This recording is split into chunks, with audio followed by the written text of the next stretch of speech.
What if a single act of casual cruelty, dismissed as inconsequential by the powerful, could unravel a multi-billion-dollar empire? This isn't a speculative thriller. This is the unfolding drama of how one of Silicon Valley's most celebrated, yet notoriously arrogant, tech visionaries saw his crowning achievement. A deal that promised to redefine global commerce, dissolve in the blink of an eye. And it wasn't a market correction or a rival's predatory move that brought him down. It was a 68-year-old barista he called outdated in a bustling airport coffee shop. Stay with me as we journey into the heart of this unexpected downfall, uncovering how a dismissive insult exposed a fatal flaw, and how the woman he tried to erase from his world ended up holding the very blueprints to his undoing. The hum inside the daily grind at JFK's Terminal 4 wasn't just the whir of espresso machines. It was the restless energy of 1,000 lives in transit. It carried the faint, comforting scent of dark roast coffee, warm pastries, and the crisp, hurried rustle of boarding passes. This was where the world converged, a democratic crossroads where backpackers mingled with billionaires, all united by the universal need for a quick pick-me-up before the next leg of their journey. And in the very epicenter of this fleeting universe, moving with a practiced rhythm that transcended the chaos, was Eleanor Vance.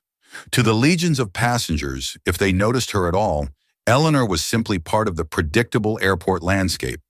Her uniform, a sensible dark green apron over a crisp white shirt, was always immaculate, her silver hair pulled back in a neat bun, defying the perpetual humidity of the terminal. She was 68, but her eyes held a spark of unyielding energy and an almost preternatural calm. They were intelligent, observant eyes, constantly scanning her station, anticipating a customer's complex order before they finished speaking. Remembering preferences, offering a gentle smile, or a word of encouragement to the visibly stressed, all with an economy of motion honed over decades. Eleanor wasn't meant to be here. Not forever.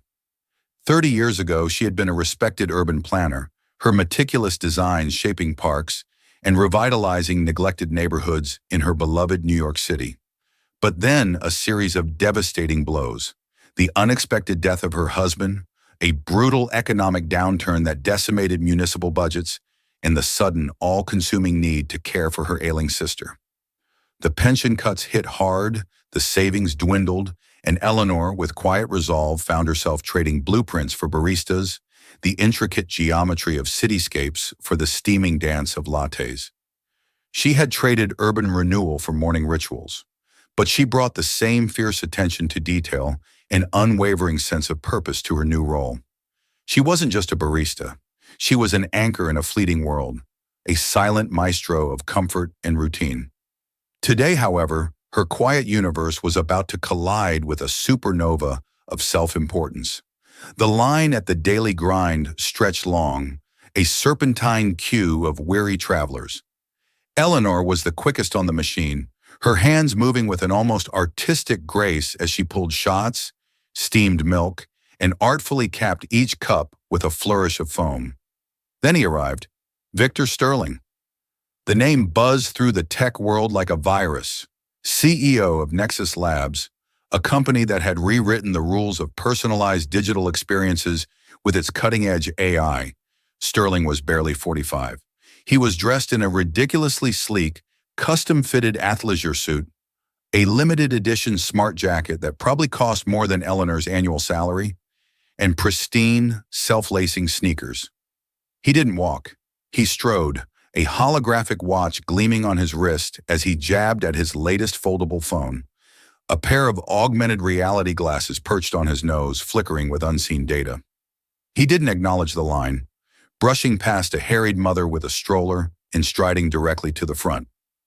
"I need a quad shot, no foam, oat milk, extra hot, with a single pump of sugar-free vanilla," he announced, his voice sharp and impatient, his eyes already scanning the digital menus displayed on his glasses. He slammed his phone onto the counter, face up. It vibrated with incessant notifications. A soft, clear voice responded from behind the espresso machine. "Good morning, sir, and how are you doing today?" It was Eleanor, her expression calm, her hands poised. Sterling finally looked up, his gaze sweeping over her with a dismissive flick. I'm doing business. You're holding up my schedule. Just get me the coffee, and quickly. I've got a flight to catch. Of course, sir, Eleanor replied, her voice unwavering. That will be 7:25. And just for clarity, a quad shot means 4 espresso shots, correct? We have some customers who prefer a triple and use quad casually. Sterling scoffed, rolling his eyes. Do I look like I casually drink coffee? Yes, 4 shots. Are you new here? Just make the drink. This isn't rocket science.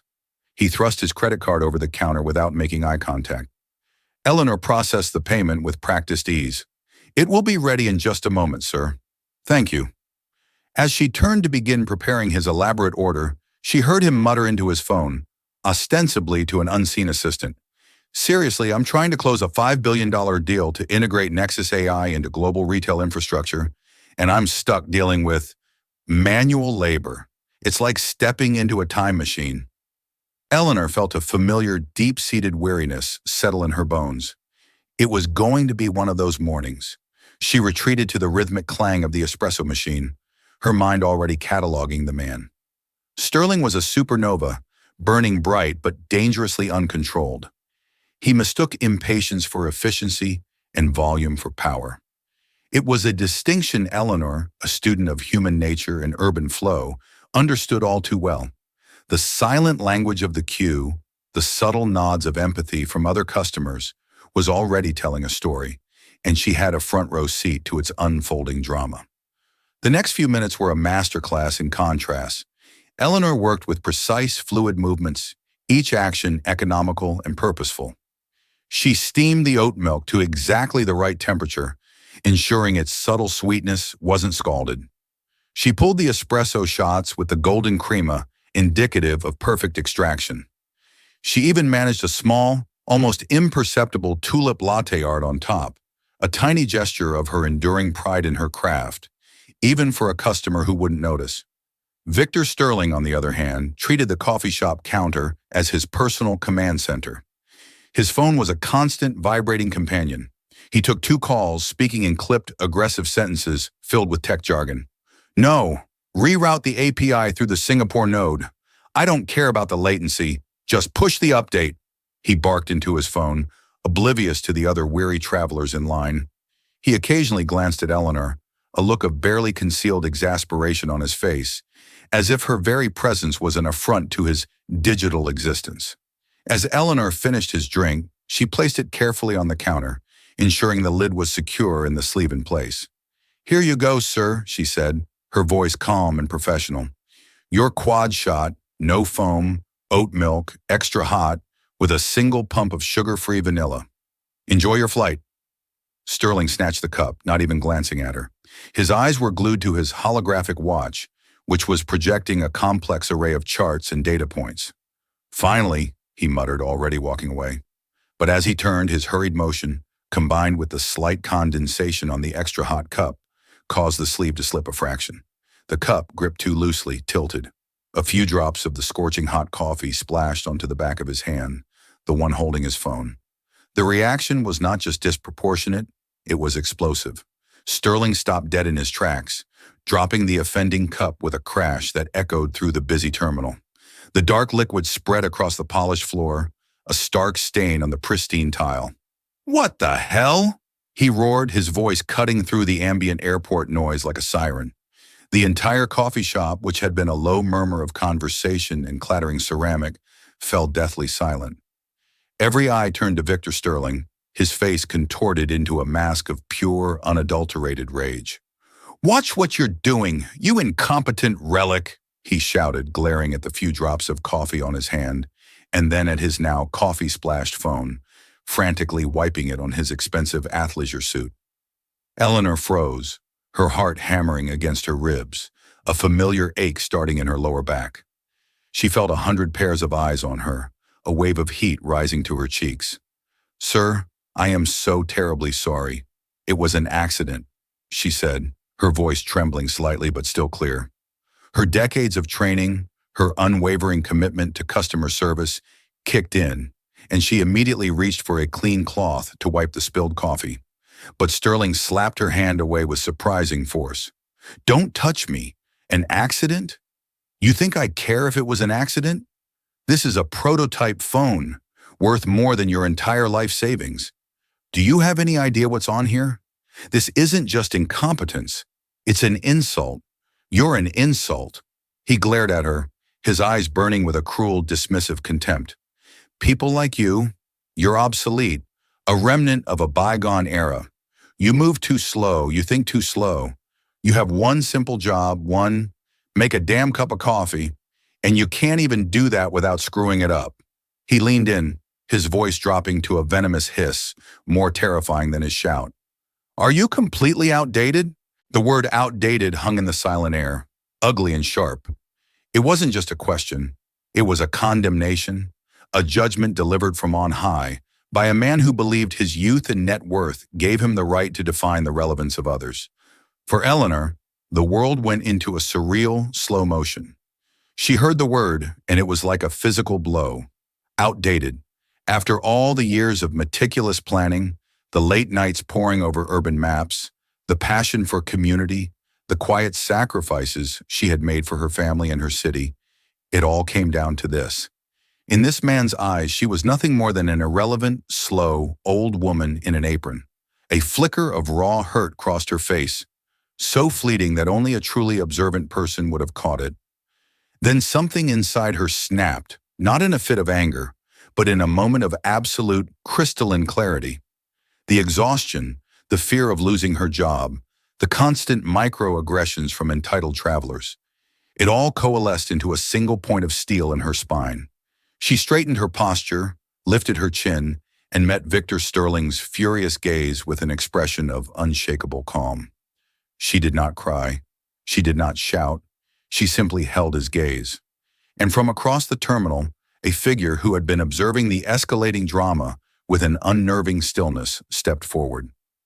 This was Richard Thorne, a man in his early 70s, his silver hair neatly combed, dressed in a classic, impeccably tailored suit.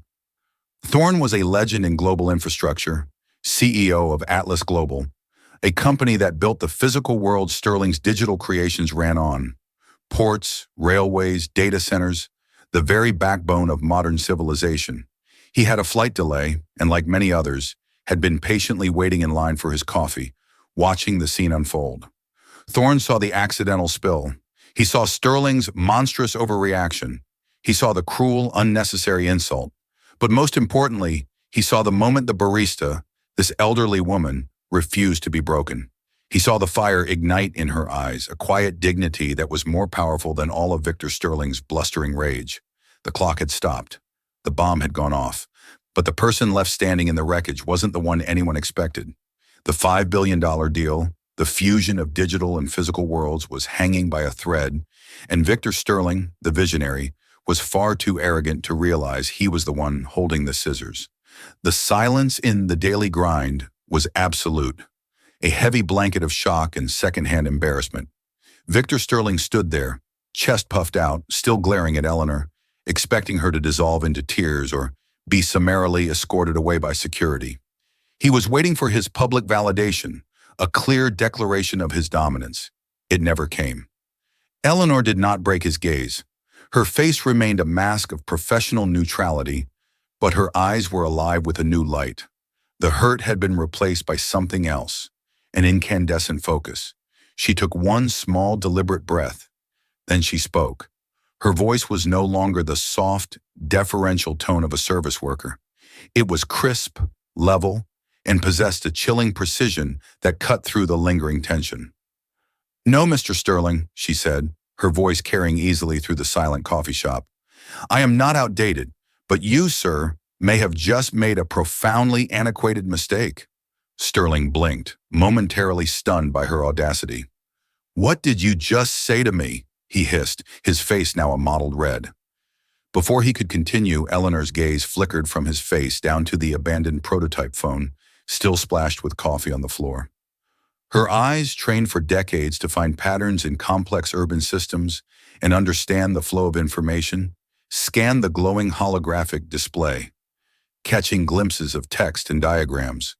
She had been absorbing snippets of his loud phone calls all morning, and now, fueled by a surge of adrenaline and a lifetime of accumulated wisdom, her mind connected the dots with lightning speed. She looked at Richard Thorne, a silent acknowledgement of his presence, then back at Sterling. "You've been discussing the integration of Nexus AI into global retail infrastructure," she stated, not as a question, but as an undeniable fact. "Specifically, you mentioned optimizing last-mile delivery logistics for the Atlas Global Network, and you keep referring to your core algorithmic principle of anticipatory demand fulfillment, a predictive model." Sterling's jaw tightened. "I am not discussing my proprietary business with a coffee vendor." Eleanor ignored him, her focus absolute. "The phrase you're using," she continued, her pronunciation precise, "anticipatory demand fulfillment. It's a concept often associated with pushing inventory to likely distribution points before a purchase is made. A bold, even revolutionary principle in a purely digital economy. However, in the realm of physical retail and logistics, especially on a global scale with a partner like Atlas Global, which relies on decades of established physical infrastructure, I would argue it's not just dangerous, it's fundamentally flawed." She paused, letting the weight of her words settle in the room. Richard Thorne, the CEO of Atlas Global, who had been quietly observing, now leaned forward, his expression one of rapt attention. He knew Sterling's pitch intimately. He was the primary target. "However," Eleanor went on, her gaze returning to Sterling, "judging by the brief flashes I caught on your device, the schematics show a dynamic routing system based on emergent customer behavior and real-time environmental variables, rather than solely preemptive action. This is a crucial distinction. The system you've engineered, if these diagrams are accurate, is not purely anticipatory demand fulfillment. It's closer to a responsive adaptive network, which relies on robust, flexible physical infrastructure to react to the unpredictable variables of the real world. Weather delays, sudden shifts in local demand, unforeseen supply chain disruptions." She took another small breath. "You're selling Mr. Thorne's company a responsive adaptive network while calling it anticipatory demand fulfillment. You are either grossly misrepresenting your own product's core philosophical underpinnings to sound more aggressively innovative, or you don't fully understand the fundamental differences between proactive prediction in the digital realm and adaptive reaction in the physical world. One is a philosophy of speculative genius. The other is a recipe for catastrophic bottlenecks and unimaginable losses in a system as complex as global retail logistics." Her voice, though calm, cut through the air with surgical precision.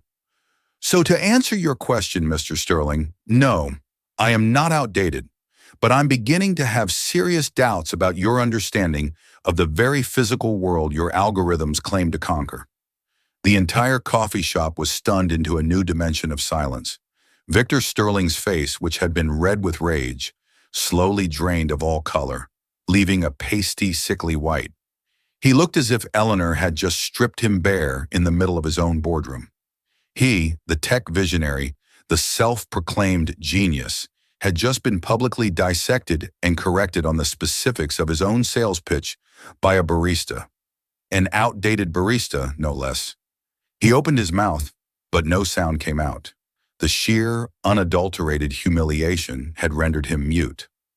The manager of the Daily Grind, a young man named Carlos who had been rushing over to intervene, stopped dead in his tracks, his mouth agape. Eleanor stood tall and calm amidst the wreckage she had created. The timid, weary barista was gone. In her place stood the urban planner, the formidable intellect who had been hiding in plain sight all along. She hadn't just defended herself. She had turned her attacker's own intellectual vanity into a weapon and used it to dismantle him with surgical precision. Finally, Richard Thorne moved. He slowly lifted his own cup of coffee, a simple black Americano Eleanor had made for him minutes earlier, not to drink, but as a gesture. He angled it towards Eleanor, a small, almost imperceptible nod of profound respect. He then turned his cool, assessing gaze upon the shell-shocked man opposite him. The spell was broken. The power dynamic in the room had not just shifted. It had been completely and irrevocably inverted. In the $5 billion deal, the future of global retail, was now on life support. Its fate rested not on algorithms or projections, but on the quiet, dignified fury of a man who understood the profound difference between true innovation and mere hubris. The silence that followed Eleanor's dissection of Victor Sterling's pitch was different. It was no longer shocked, it was contemplative. The other travelers, the CEOs and consultants, the harried parents and quiet academics, were no longer just watching a scene. They were witnessing a reckoning. Victor Sterling finally found his voice, a choked, strangled whisper. "You're fired," he stammered, pointing a trembling finger at Eleanor. "You're finished. I'll make sure you never work in this city again." A low, resonant chuckle emanated from across the counter. It was Richard Thorne. He placed his coffee cup neatly on a nearby napkin dispenser, his hands folded. The smile on his face did not reach his eyes. "You seem to be under the impression, Mr. Sterling, that you have some authority here," Thorne said, his voice calm but carrying the weight of undisputed power, a gravitas that commanded immediate attention. "You are a customer in this establishment, and you are, or rather were, a potential partner for my company. You will not speak to this remarkable woman, or anyone, that way again." Sterling, desperate to regain control, turned on Thorne. "Richard, this is insane. She humiliated me. We're talking about a $5 billion deal. Are you going to let an outdated employee derail the most important partnership of the decade over a little spilled coffee?" Richard Thorne's expression hardened. The faint warmth in his eyes vanished, replaced by the cold, hard face of the man who commanded a global infrastructure empire. "A little spilled coffee? Is that what you think this is about?" He leaned forward, his voice dropping low, yet it seemed to dominate the entire terminal. "I started Atlas Global over 50 years ago, Mr. Sterling, from the ground up. Not in a garage with a laptop, but with actual blueprints, steel, and the sweat of thousands of dedicated people. My father was a train conductor, my mother a librarian. They understood the value of systems, of meticulous planning, and above all, of respect for every single cog in the machine that keeps our world moving." Thorne's eyes bored into Sterling. "My mother always told me, Richard, a library is built not just by the grand architect, but by every hand that shelves a book, every eye that catalogs a text, every mind that guards its silence. She taught me that true strength isn't in shouting the loudest, but in understanding the quiet mechanisms that make greatness possible. This outdated woman just demonstrated a more profound understanding of complex adaptive systems than your entire predictive AI model." He gestured with his head toward Eleanor, who stood frozen, listening to this unexpected, passionate defense, this unexpected bearing of a soul. "Tonight, I watched you. I watched you dismiss the staff, interrupt others, and bark orders. I saw you treat this woman, who has shown more grace, composure, and genuine intellectual depth in the last 5 minutes than you have all evening, as if she were a disposable relic. You didn't see a person, you saw a faulty algorithm and inefficiency to be bypassed." Thorne picked up his coffee cup and took a slow sip. "My company, Victor, is not just a collection of assets and logistics chains. It is a legacy. It is built on the loyalty of hundreds of thousands of employees, many of whom have been with us for generations. The men and women who lay the fiber optic cables, who manage the port operations, who pilot the cargo planes, they are the bedrock of Atlas Global. If you treat a barista this way because she accidentally spilled a few drops of coffee, how would you treat them? How would you treat my people when your anticipatory demand fulfillment algorithm calculates that 50,000 of them are redundant? You answered that question for me tonight. You showed me your character, and it is deeply, fatally flawed." Victor Sterling sat there, his tech bro swagger completely gone, replaced by the dawning horror of a man watching his future burn to the ground. "Richard, wait. I was under pressure. It's not what you are, Mr. Sterling," Thorne cut in, his voice like a shard of ice, "is a man who mistakes rapid progress for true wisdom. You believe your technological prowess absolves you from the basic requirements of human decency. You are a liability. Your lack of respect is a strategic weakness, and I will not have it anywhere near my company or my people." Richard Thorne rose from his seat, standing to his full, imposing height. He looked directly at Victor Sterling, his eyes devoid of any emotion, save for a cold finality. So to be perfectly clear, this meeting is over. Our negotiations are terminated. Project Nexus Atlas is dead. He paused, letting the words sink in. The deal is off, Mr. Sterling. You may collect your prototype phone. He then turned his back on the speechless tech mogul. He walked over to Eleanor, his expression softening dramatically. He reached into his jacket, pulled out a black leather wallet, and produced not a tip, but a simple, elegant business card. Miss Vance, he said, his voice now warm and sincere, I am deeply sorry for the behavior you were forced to endure tonight in my presence. No one, especially someone of your evident intellect and composure, should ever be spoken to in such a manner. He offered her the card. Your clarity of thought and the depth of your understanding of complex adaptive systems are as impressive as your grace under fire. If you ever decide you are finished with this line of work, my office would be very interested in speaking with you. My executive assistant's name is on there. Call her. We will find a place for a mind like yours, Eleanor. A place where outdated means wise and experience is the most valuable currency. Eleanor, her mind reeling, took the card with a slightly trembling hand. The name was simple, Richard Thorne. Underneath it, a single phone number and an email address. Thorne gave her another respectful nod, then turned to Carlos, the manager.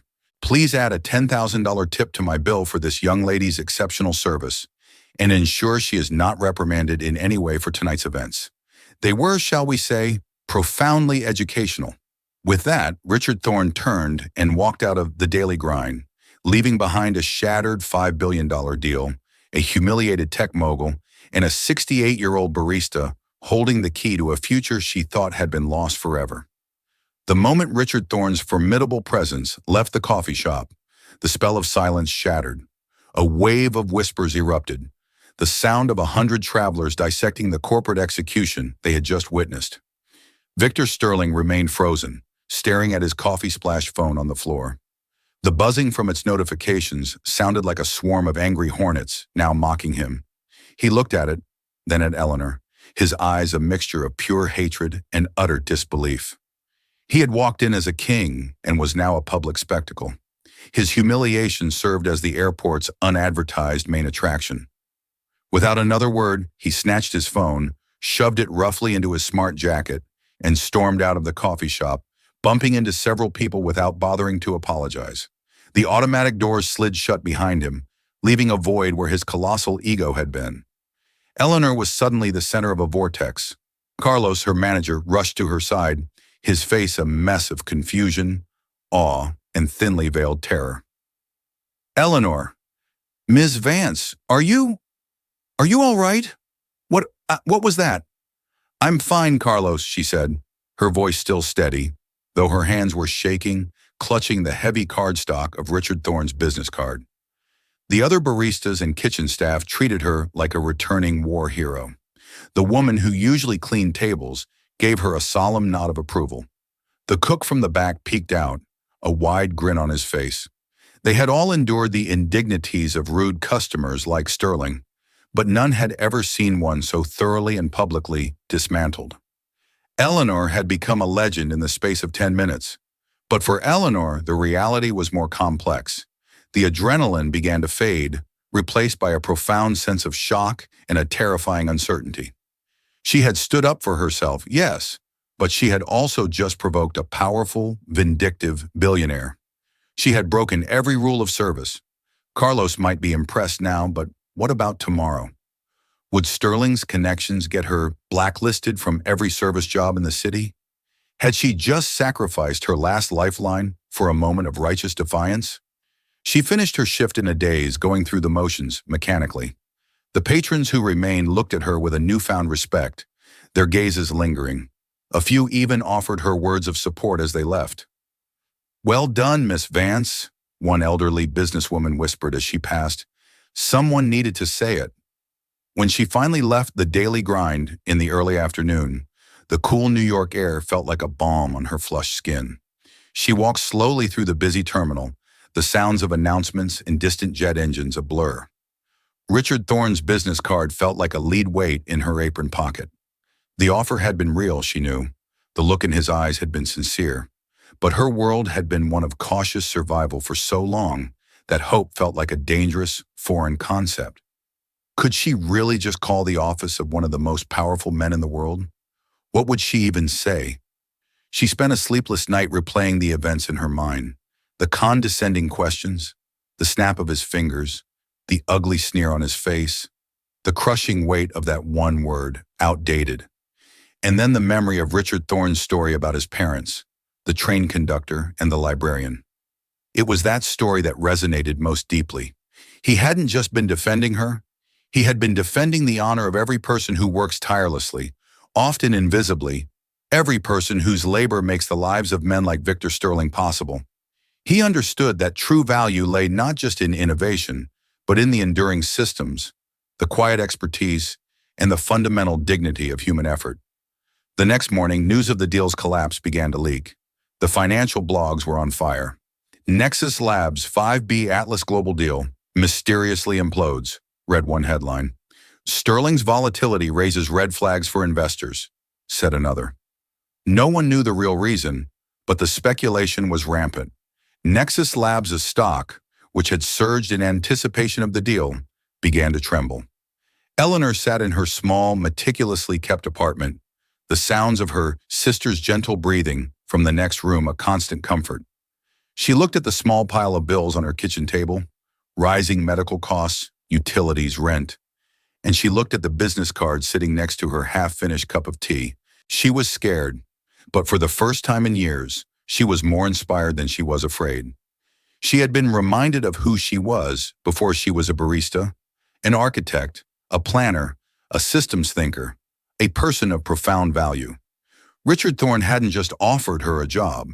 He had offered her a path back to herself, a chance to rebuild not just her life, but perhaps in her own quiet way, a piece of the world she once helped shape.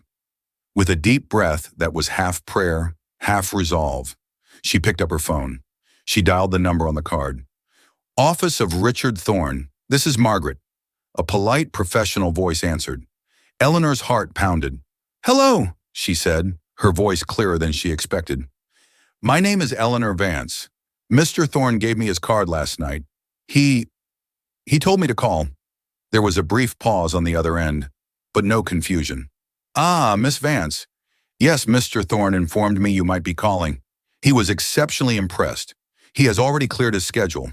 Can you be at our headquarters on Park Avenue at 10 a.m. this morning? Eleanor was stunned. He had been expecting her. He had already made time. Yes, she managed to say. Yes, I can. Excellent. We look forward to seeing you, Miss Vance. When she hung up the phone, Eleanor looked at her reflection in the dark screen.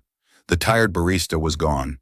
In her place was a woman on the verge of a new beginning, a woman who had been insulted, underestimated, and unmasked all in a single chaotic airport morning. She had risked a job but was about to gain a future, proving that sometimes the most catastrophic endings are just brilliant beginnings in disguise. The Atlas Global building was not just a structure, it was a testament to enduring power, a soaring edifice of polished granite and understated elegance rising from the heart of Park Avenue. It exuded a silent, gravitational pull that Eleanor felt in her bones as she stood across the street, the simple business card clutched in her hand. Her morning had been a surreal ballet of anxiety and hope. She had woken before dawn in her modest Queens apartment, the familiar rumble of the elevated subway her constant companion. She'd stood before her closet, a meager collection of sensible, well-maintained clothes, and felt a pang of profound inadequacy. What does one wear to potentially reclaim a lost future? She settled on the only truly professional outfit she owned, a simple navy blue dress and a tailored cream blazer she'd bought for a community board meeting years ago. It felt like a costume from a different lifetime. As she meticulously ironed it for the third time, her sister Sarah had emerged from her room, leaning heavily on her walker. She didn't say much, but her eyes, weary but clear, shone with a fierce, terrified pride. You show them what a Vance is made of, Eleanor, she'd whispered, her voice thick with emotion. Her hope was a heavy, precious weight on Eleanor's shoulders. The subway ride from her world to theirs was a journey through 1,000 different lives. Surrounded by the tired, determined faces of everyday New Yorkers, she pulled out her phone, not to scroll through social media, but to open a file buried deep in her cloud storage, her old urban planning proposals, her thesis on the resilient city integrating human flow and infrastructure stability. As she read her own words, the complex theories and elegant proofs, a part of her she thought had died, flickered back to life. The passion, the intellectual fire, the fierce joy of wrestling with a difficult idea. It was all still there, dormant beneath layers of exhaustion and the practiced humility of a service worker. By the time she emerged from the subway into the rarefied air of Midtown Manhattan, she was no longer just Eleanor the barista. She was Eleanor Vance, the architect, arming herself with her own forgotten brilliance. Now standing before the Atlas Global building, the imposter syndrome returned with a vengeance. Men in bespoke suits and women with $1,000 handbags swept past her, exuding an effortless confidence she couldn't begin to fathom. Taking a deep, shuddering breath, she crossed the street and pushed through the heavy glass doors. The lobby was a cathedral of corporate power, soaring ceilings, floors of polished Italian marble that reflected a subtly integrated digital display of global shipping routes running along one wall, and a silence so profound it seemed to have its own sound. The air smelled of clean, cold money, tempered by a faint, almost imperceptible hint of old leather and rich wood. At the massive marble reception desk, a woman with perfectly coiffed silver hair and an aura of quiet competence looked up. "Can I help you?" she asked, her eyes flicking over Eleanor's sensible outfit with a barely concealed assessment. "I'm here to see Mr. Thorne," Eleanor said, her voice sounding surprisingly steady in the cavernous space. "My name is Eleanor Vance." The receptionist's perfectly plucked eyebrow rose a fraction. She typed the name into her computer, her expression one of polite, professional inquiry. Then her face changed. The inquiry vanished, replaced by a wide-eyed, almost comical surprise. Her entire posture shifted from gatekeeper to deferential aide. "Miss Vance, of course. My apologies. We've been expecting you." She gestured to a private bank of elevators, nestled behind a discreet wall of brushed steel. "Please go right ahead. Executive floor to the left." The elevator ride was a silent, shockingly fast ascent. Watching the floors blur past, Eleanor felt as if she were literally rising above her old life. The doors opened not into a generic hallway, but directly into a reception area that was more like a luxurious private library, filled with maps, globes, and intricate models of ships, trains, and bridges. The woman who greeted her was in her early 60s, with sharp, intelligent eyes and an aura of understated authority that was far more intimidating than the younger receptionist downstairs. "Miss Vance, I'm Margaret Caldwell, Mr. Thorne's executive assistant," she said, her voice warm but precise. "It's a pleasure to finally meet you." It was the voice from the phone call. "It's a pleasure to meet you too," Eleanor managed, shaking her offered hand. "Mr. Thorne is just finishing a call." "Please," she said, gesturing to a comfortable leather armchair upholstered in deep forest green. As Eleanor sat, Margaret regarded her with a frank curiosity. "He hasn't cleared his schedule midday for an unscheduled external meeting in, well, a very long time," she said, as if thinking aloud, a small, knowing smile playing on her lips. "You certainly made an impression." "It wasn't exactly my intention," Eleanor admitted, with a wry, tired smile. Margaret's expression softened. "The best impressions rarely are. He told me what happened. He also told me he saw in you what he values most: clarity of thought and the wisdom of experience.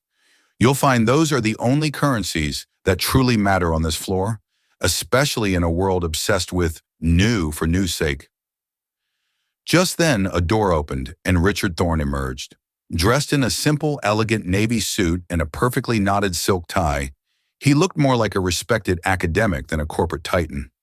He bypassed his massive mahogany desk and came directly toward her, his hand extended and a genuine, warm smile on his face.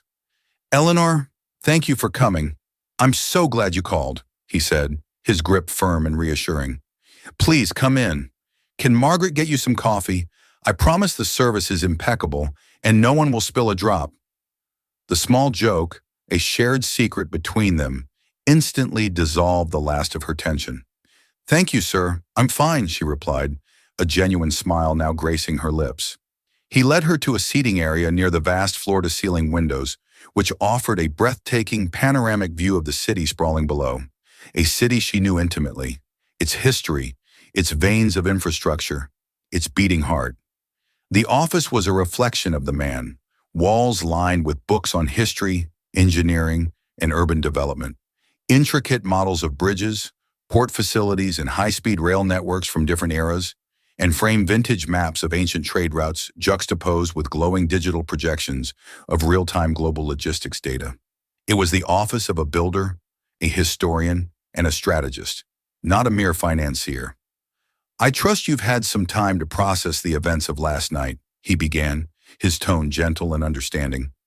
"It still doesn't feel entirely real, Mr. Thorne," she confessed, her gaze drawn to a detailed model of the Verrazzano Narrows Bridge. "I assure you it was," he said, his eyes twinkling.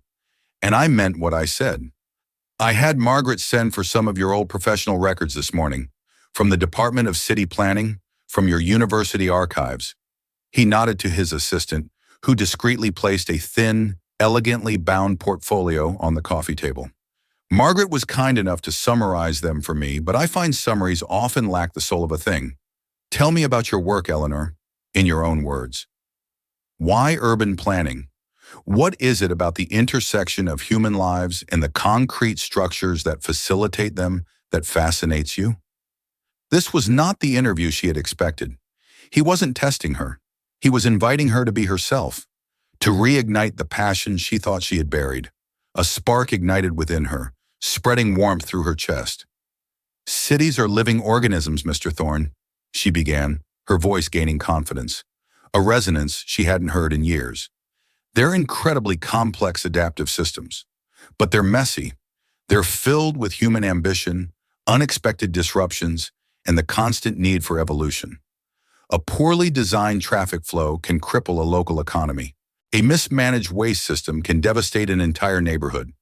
My work was about creating frameworks that don't just plan for growth, they plan for resilience. They understand the interconnectedness of systems, how a port upgrade affects local employment, how a new transit line impacts social equity, how digital communication infrastructure needs robust physical conduits. It's about making cities not just bigger, but smarter, more equitable, and fundamentally more stable." As she spoke, she saw a new level of interest in his eyes.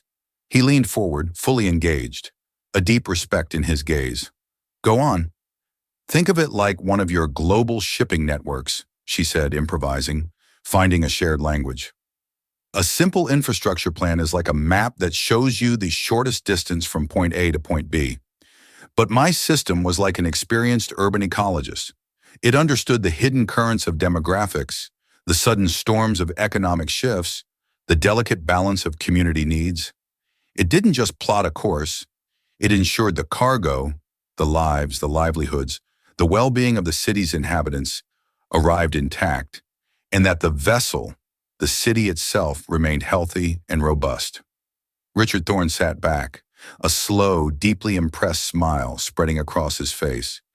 "An experienced urban ecologist," he repeated softly, a genuine admiration in his voice.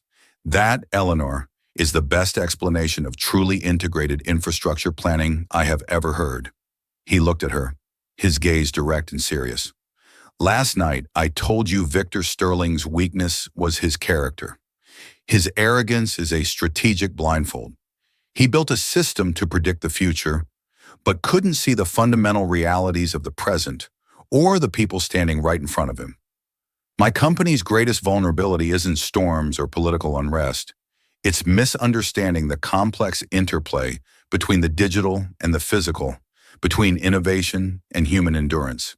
The very thing your work aims to solve." He slid the portfolio across the table to her. It wasn't just her old records. Nested within was a formal job offer. "I'm not a man who believes in charity, Eleanor. I believe in investing in talent, especially the kind that has been overlooked and undervalued. I want to create a new division within Atlas Global, built around you and your ideas, the Urban Resilience and Integrated Systems Division. You would be its senior director. He let that sink in before continuing, his voice unwavering. This isn't a desk job. Your first 90 days would be a global assessment tour. You'll travel to our hubs in London, Tokyo, and Dubai. You'll meet our regional directors, our engineering teams, our logistics specialists, our legal teams.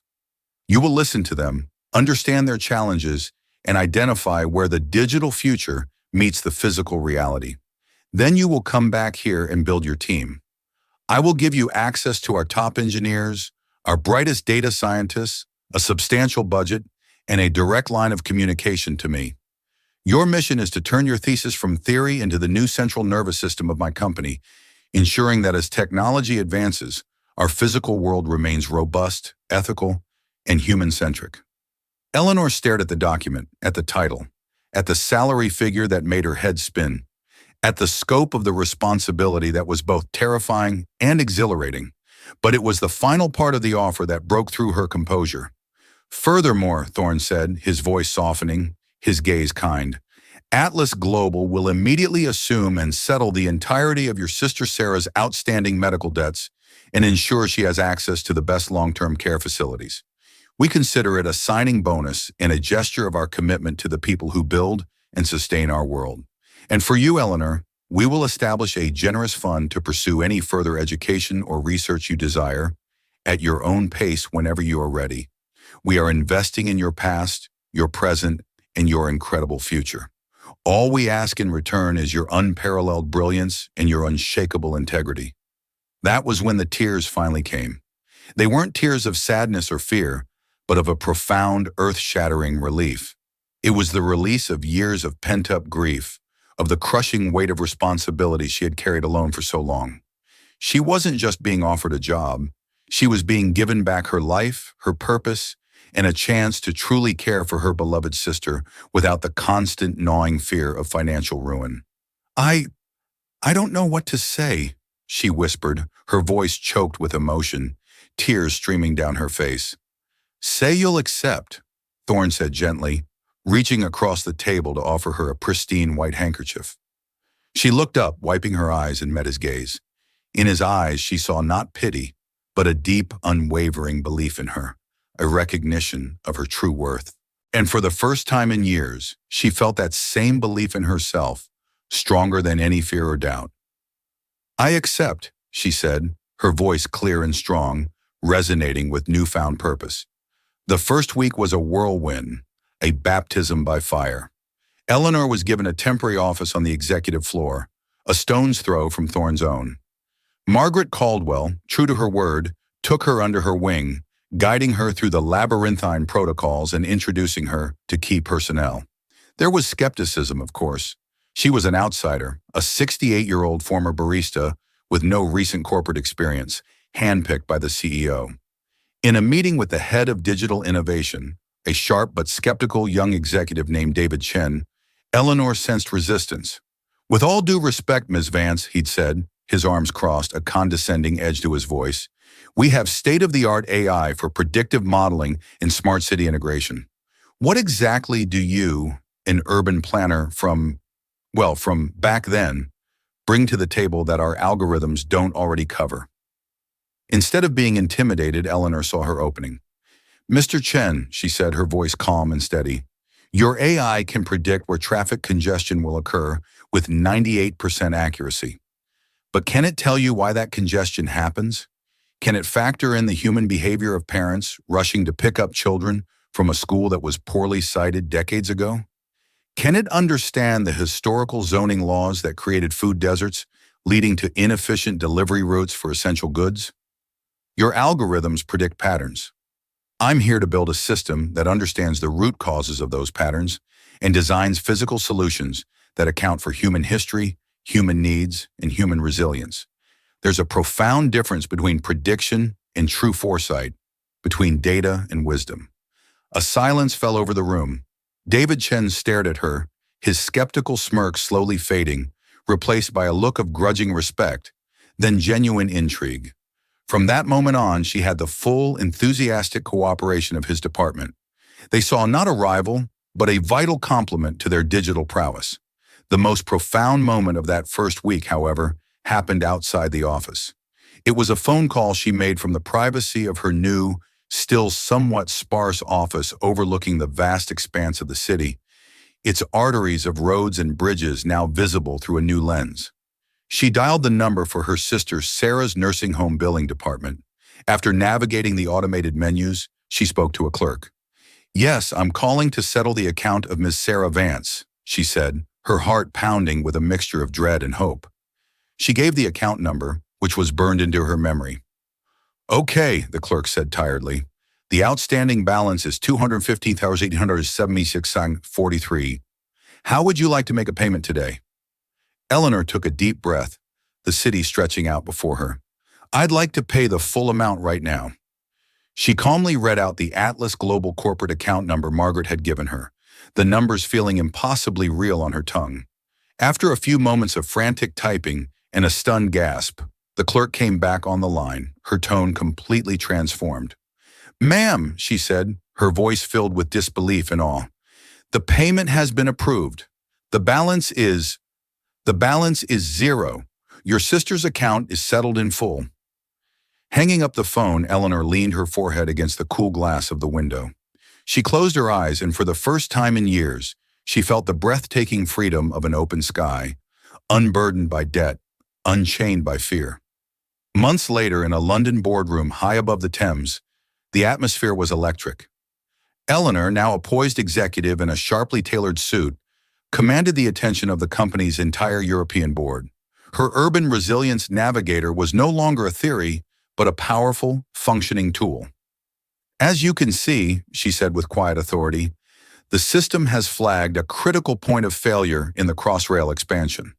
She explained that while the engineering was sound, her analysis, cross-referencing historical and sociological data, predicted a severe negative human impact due to overcrowding and sensory overload in a key retail concourse. "It's about building for people, not just for trains." She switched seamlessly to flawless German to clarify nuanced points with the engineering contingent. The executives, who had struggled with this very issue, stared in awe. She had not only solved their problem but provided a revolutionary, human-centric framework for future designs. As the board erupted into discussion, Richard Thorne, seated at the head of the table, gave her a subtle, proud wink. He had known all along. Later, a respected board member, Klaus Richter, approached her. "Frau Vance, your system is remarkable. I read that Nexus Labs was sold for parts. Victor Sterling lost everything, an arrogant fool." "He wasn't a fool, Herr Richter," Eleanor replied calmly, gazing at the river below. "He was just a very poor planner. He never understood that the most important words in any system are listen and understand. He valued speed over wisdom and new over enduring." Looking at her reflection in the glass, she no longer saw the harried barista, but an architect of resilience, the quiet captain of her own magnificent destiny.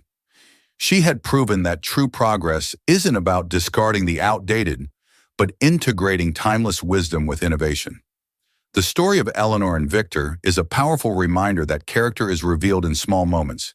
It shows that dignity is a currency more valuable than dollars, and respect for experience is an investment that always pays dividends. Sterling's empire, built on code, crumbled from a defect in his character. Eleanor, trapped by circumstance, was freed by her wisdom and her refusal to be diminished. What does this story make you think? Have you witnessed a moment where quiet dignity triumphed over loud arrogance? Share your stories in the comments below. If this story moved you, please like, share, and subscribe for more true stories that shape our world. Thank you for listening.